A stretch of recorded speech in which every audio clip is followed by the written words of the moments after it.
Hello, grade 10s, and welcome to the third lesson of General Drawing Principles. Last time we had a look at the instruments you would need for EGD. Today we're looking at the very basic instruction on what type of lines we use in EGD. So there are five major lines, which is going to be an A line type, a B line type, C line type, center lines, and we have hidden detail lines. Now, these lines are essential to understand because they shape the entirety of the drawing that you are doing. So, without even noticing, you might have used some of these lines while just drawing random stuff. Before you even considered EGD, you use these lines. So, first of all, let's start with the A line type. A line type indicates the outline of an object and the final shape of an object and stands out. So typically you'll see an A line is going to be what actually forms the drawing as you see here on this orthographic projection. So A lines are dark lines which usually acts as an outline. Here you can see the quality of the line, it's a dark line. Let's move on to the B line, which is here. So the B line is used for writing and numbering, auxiliary views, hatching, dimensions, screw threads, folding lines, break lines, solid geometry cutting planes, hidden detail lines, and center lines. Sorry about that. And this is considered to be a medium line quality, which means it's lighter than the A, but it's darker than the construction line. The C line type, also known as the construction line, is a very light line. That is the line you use to construct your drawing. So you can see on this orthographic view, all the lines as it is being projected to the 45-degree and across, you can see those lines act as a construction line. So it indicates how are you going to project the width of this left view onto the top view using the 45-degree angle. So you can see these are considered to be construction lines. So it's used for planning your drawing. Center lines usually indicates the center of a spherical shape or a circle.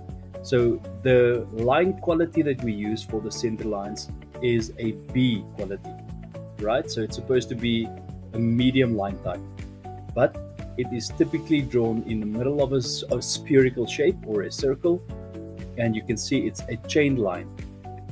So it's indicating the middle line of a circle or an object, indicates the center line of a symmetrical shapes or figures, sometimes refers to as the chain line, used in conjunction with circles, arcs, curves, and bends. So there you have your center line. You can see on the circle, the A line type is again going to be the outline, the actual circle that forms or makes the drawing. Then we have something that we call the hidden detail line. That's also a B line type, which means a medium line. It indicates the line of a corner that are not visible, lines that are at the back of an object that are hidden by the material of the object, sometimes referred to as dash lines.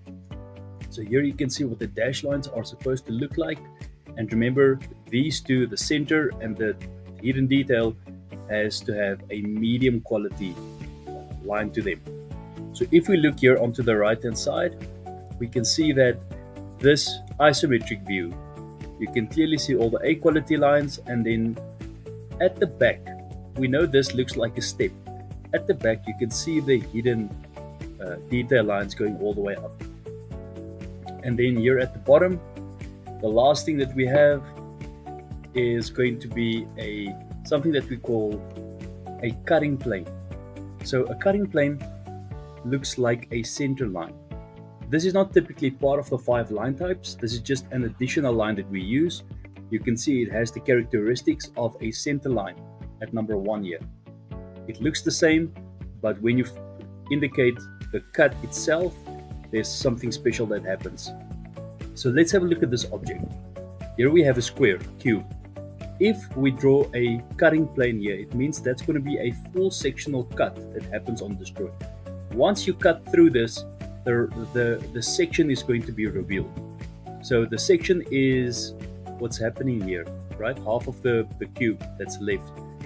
We call this hatching. So hatching detail is done with a B line quality as well, the one that we have all the way up there.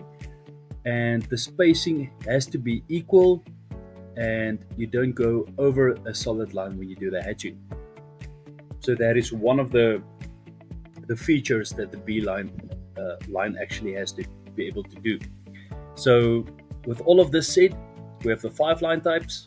Again, just for a quick revision, it's the A line, the B line, the construction line, the center line, and the hidden detail line. This one is a dark line, which indicates the outline of a drawing. The B line is a medium line, which acts as a filler line. Some of like the hidden detail and the center line has to have the B line quality. And the C line, which is also known as the construction line, is the one we use to construct the entire drawing. It assists us in planning how the drawing should look, and then ultimately, once we have the planning done, we go over the lines with an A quality line, and we have a drawing. I hope this helps, and see you in the next one.